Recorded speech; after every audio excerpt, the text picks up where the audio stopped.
Saya pernah melakukan zina dan minum minuman keras. Bagaimana dengan amal ibadah yang saya lakukan saat ini? Dan bagaimana dengan hukum Islam tentang rajam dan potong tangan dan lain-lain? Apakah saya masih bisa berharap surganya Allah? Mohon nasihatnya Ustaz.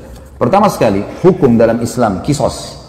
Potong tangan, dipenggal lehernya, potong tangan kalau mencuri, dipenggal kalau membunuh, dirajam kalau berzina. Ini berlaku bagi orang yang kepergok. Berlaku bagi orang yang kepergok. Tidak berlaku bagi orang yang antum pernah berzina 5 tahun lalu, sekarang sudah taubat. Lalu antum datang kepada seorang ustadz atau kiai, saya sudah berzina, rajam saya. Bukan begitu. Makanya hadis Bukhari yang menjelaskan, seorang wanita pernah datang kepada Nabi SAW dan berkata, ya Rasulullah, saya sudah berzina dan saya hamil dari zina. Dia buat pengakuan. Apa kata Nabi SAW? Kau lagi hamil, pulanglah, melahirkan anak itu. Karena anak itu nggak ada salahnya. Apa kata ulama hadis? Yang dimaksud oleh baginda Nabi SAW, pulang taubat. Jangan kau kesini. Kalau tidak kepergok, udahlah. Taubat, lindungi, kau berlindung di bawah naungannya Allah. Jangan, tidak ada, kita bukan seperti Katolik teman-teman yang harus pengakuan dosa disampaikan segala. Lalu kemudian pasturnya kasih air suci lah kamu selesai. Nah, dalam Islam itu. Karena dalam pengakuan dosa nggak ada. Antum tutupin dosa itu. Kata Nabi SAW dalam hadis Bukhari Muslim, orang yang paling buruk di sisi Allah adalah orang yang sudah Allah tutupi kesalahannya. Dia zina dari malam nih, Allah tutupi sampai pagi. Lalu dia sendiri yang mengekspos kesalahannya. Saya tadi malam, saya begini. Untuk apa? Wanita itu teman-teman pada saat sudah selesai melahirkan 9 bulan, masih kembali. Ya Rasulullah, saya sudah melahirkan. Kata Nabi SAW, susui anak ini. Masih ada waktu 2 tahun. Disuruh taubat oleh Nabi SAW, gitu kan? Pulang, habis menyusui ternyata iman dalam hatinya masih kuat. Ya Rasulullah, saya sudah menyusui, rajam saya mau disucikan.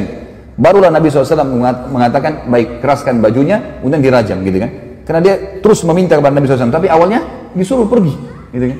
Lalu kemudian teman-teman sekalian yang terjadi, waktu lagi dilempar, ada seorang sahabat mengatakan, semoga Allah melaknatmu, kenapa kau berzina? Kata Nabi SAW, jangan kau laknat dia.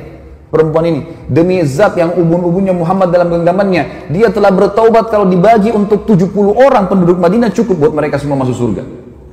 Luar biasa orang ini, jangan lihat. Ada pernah sahabat mengatakan, ya Rasulullah, saya mencium seorang wanita di pinggir Madinah.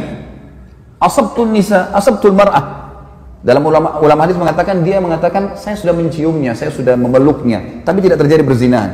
Kata Nabi SAW, atusolli ma'ana? Apa kau sholat bersama kami berjamaah? Kata dia, iya. Kata Nabi SAW, idhab, pergilah dari sini. Udah, artinya kau taubat, jangan ceritain ke saya. Jangan buat pengakuan tuh, nggak usah. Taubat, tutupin aibmu, bertobat kepada Sang Pencipta.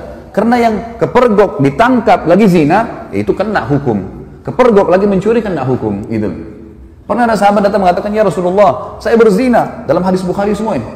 Kata Nabi SAW sambil, ini orang lagi berada begini. Nabi SAW alihkan ke sana. Mungkin kau hanya menciumnya. Nabi SAW alihkan dia. Mungkin kau, jangan datang ngaku sini, pergi sana taubat gitu loh. Kata Nabi SAW, mungkin kau hanya menciumnya. Dia datang ke sini, ya Rasulullah, saya telah berzina. Nabi SAW alihkan lagi ke sini. Mungkin kau hanya memeluknya, sambil tidak melihat wajahnya orang ini. Dia datang lagi, ya Rasulullah, saya sudah berzina. Nabi SAW balik lagi ke arah kiri. Mungkin kau hanya begini dan begitu. Dia datang, ya Rasulullah, saya meletakkan kemaluan saya, di kemaluannya saya sudah berzina, rajam saya.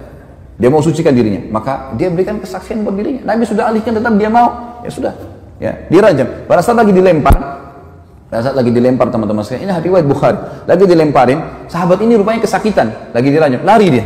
Ada satu sahabat kejar, diamtam pakai batu, mati, karena dipukul pakai batu, dikejar kan? Kata Nabi SAW, halla taraktumu, fayatuba yutubullahu alaih. Tidakkah kalian biarkan aja dia pergi? Semoga saja dia taubat dan Allah terima taubatnya. Karena ini shock terapi sebenarnya kan, supaya dia tidak ulangi. Dalam Islam tidak ada teman-teman begitu orang buat mengaku penggal lehernya, mengaku potong tangannya, bukan itu.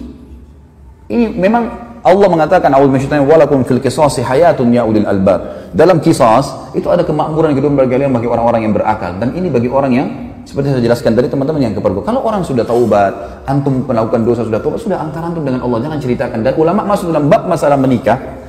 Tidak dibenarkan seorang laki-laki bertanya pada istrinya atau istri bertanya pada suaminya, sebelum nikah kau pernah berzina nggak?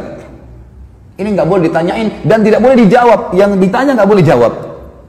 Untuk apa? Baik kalau dia bilang iya saya pernah zina, hah? Gimana?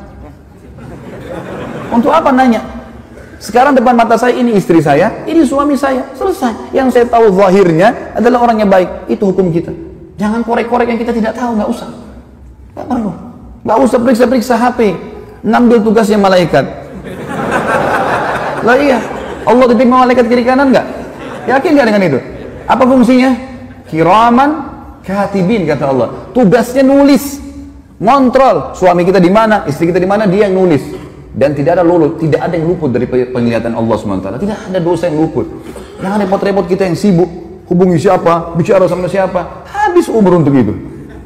Saya bilang sama istri saya nggak akan periksa HP-mu. Urusan kamu dengan Allah. Saya cuma ingatkan, tapi sesuatu yang salah depan mata saya luruskan. Dan saya tentram hidup dengan cara seperti itu. Gitu kan? Gak usah repot-repot, ada urusan sama Allah, kita selalu ingatkan kepada Allah SWT. Ini gak usah repot-repot, ini sekretaris dua ini luar biasa, gak tidur, gak capek.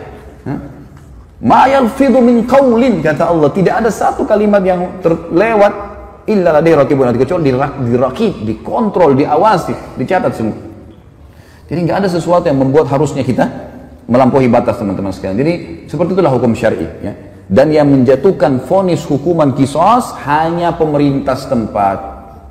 Saya tutup teman-teman sekalian dengan perkataan saya. Banyak orang-orang sekarang yang sering memvonis banyaknya, oh kalau hukum qisas tidak ada, pemerintah tidak terapkan, berarti masalah togut.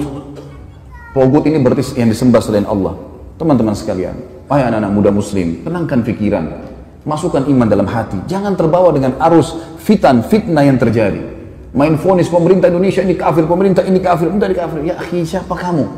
Duduklah, ibadahlah kepada Allah, azan ke masjid, baca Quran, perbanyak ibadah, jaga mulut. Kata Nabi SAW, man kana yu'minu billahi wal akhir falyakul khairan aw liyasmut. Siapa yang mengaku beriman pada Allah dan akhir, dia cuma ucapkan yang baik, yang dia tahu dan dia tahu bermanfaat buat dia di akhirat, atau dia diam. Jangan ikut campur, nggak usah. Sekarang antum memvonis si fulan tidak benar, si fulan tidak benar. Dari mana ilmu antum tidak benar? Indonesia ini bukan negara Islam. Tapi teman-teman sekalian, berapa presiden kita? 5 atau 6 sebelumnya yang sampai sekarang muslim atau bukan? Muslim. Salah satu syarat negara Islam pemimpinnya muslim. Yang kedua, mayoritas masyarakat muslim atau bukan? Nah, tinggal yang ketiga syaratnya, terterapkannya hukum Islam, kan gitu. Baik, pertanyaan di Indonesia, apakah hukum Islam sudah diterapkan? Hah? Sudah akhi, sebagian belum. Sekarang mungkin anda tanya, ini hukum Islam belum? Bukan, duduk di majelis ilmu begini. Takmir masjid, hukum Islam bukan? Azan dikumandangkan, 5 waktu sholat dikumandangkan. Kalau kita Ramadan diiklanin nggak? Baik, kalau kita pergi haji, jemaah haji pergi nggak? Pemerintah buat nggak program haji?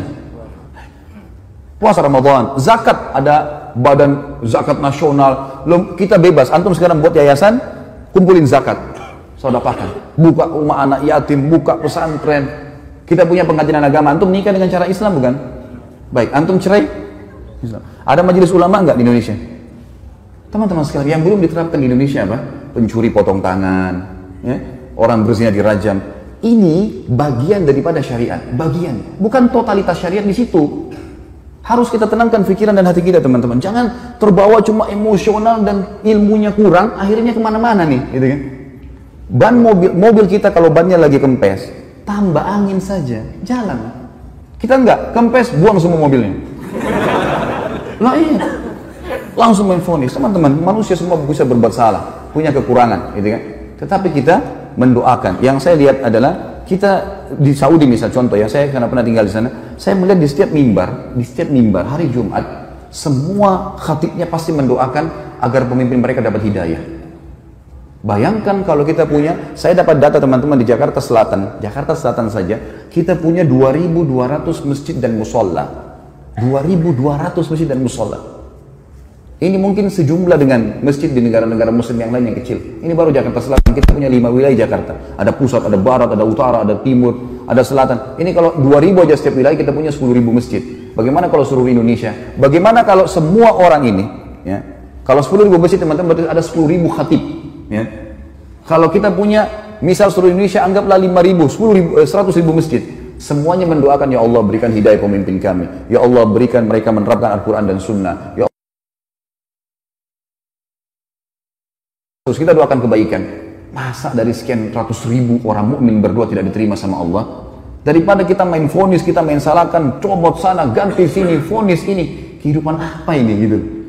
Coba kembali kepada ilmu yang benar teman-teman. Sekali lagi saya mengajak anak muda muslim untuk tenangkan pikiran, jangan terbawa arus, tenangkan hati teman-teman, nuntut ilmu, perbanyak ibadah buat antum sendiri. Mati kalau datang kita nggak bisa lepas, nggak harus antum tua dulu baru meninggal dunia. Maka sibukkan pada hal yang bermanfaat. Allahu alam.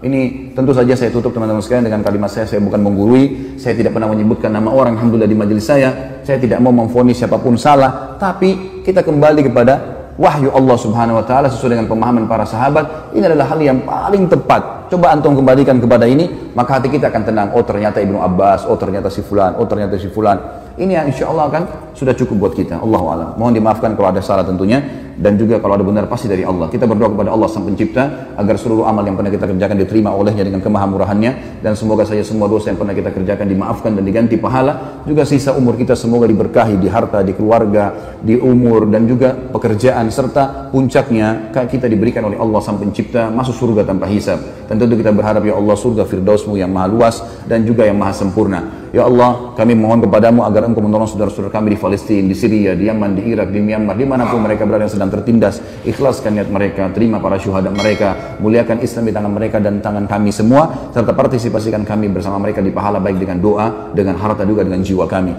Dan semoga dengan kemahamurahan-Mu ya Allah yang kami yakin Engkau sedang melihat kami sekarang, dan juga malaikat-Mu sedang menghadiri majlis ilmu ini, agar Engkau menyatukan kami semua di surga Firdaus-Mu tanpa hisab, di mana Engkau satukan kami di majlis ilmu yang mulia ini. Tentu selanjutnya teman-teman sekalian kita berdoa, kita berharap agar Allah Subhanahu wa taala sekali lagi mengikhlaskan niat kita menjadikan majelis ilmu ini sebagai ilmu yang bermanfaat, dan saya memohon ampun bila ada sesuatu yang salah kepada Allah Sang Pencipta, dan juga untuk saudara kita semua yang hadir di sini, dan kedua orang tua kita dan seluruh muslimin dan muslimat, agar semuanya dimaafkan kesalahan-kesalahannya.